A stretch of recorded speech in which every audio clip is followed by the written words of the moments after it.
আসসালামু আলাইকুম রহমতুল্লাহ। Yamaha company ACI motors যা এবং সেটি আমাদের আবার নতুন করে বোকা বানানো শুরু করবে। কিভাবে বোকা বানানো শুরু করবে? আসুন জানি। ইয়ামাহা কোম্পানি দীর্ঘ দিন ধরে চেষ্টা করছে হায়ার সিসি একটি বাইক আনার।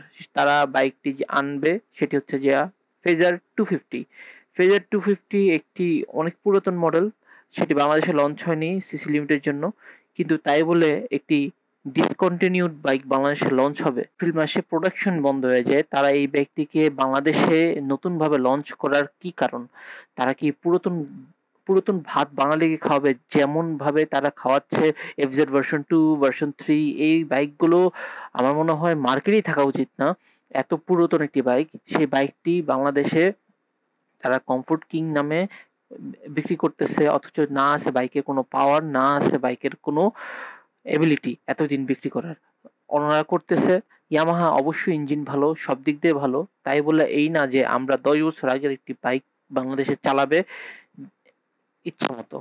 এই ব্যাপারটি থেকে আমার রাগ এবং আমি চাই যে ইয়ামাহা যেই কাজগুলো করছে এই কাজগুলোর জন্য তাদের বয়কট করা। তাদের বয়কট করা বাদে আমার মনে হয় না এই বাইকিং সেক্টরের দাম কমানো যাবে। না দাম কমানো যাবে, না কোনো একটা জিনিস ডেভেলপ করা যাবে।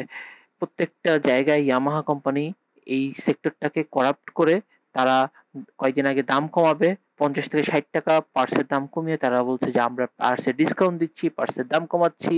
অথচ তারাই সবচেয়ে বেশি পার্টসের দাম থেকে শুরু করে সবকিছুর দাম তারাই নির্ধারণ করে থাকে আমার জানা মতে।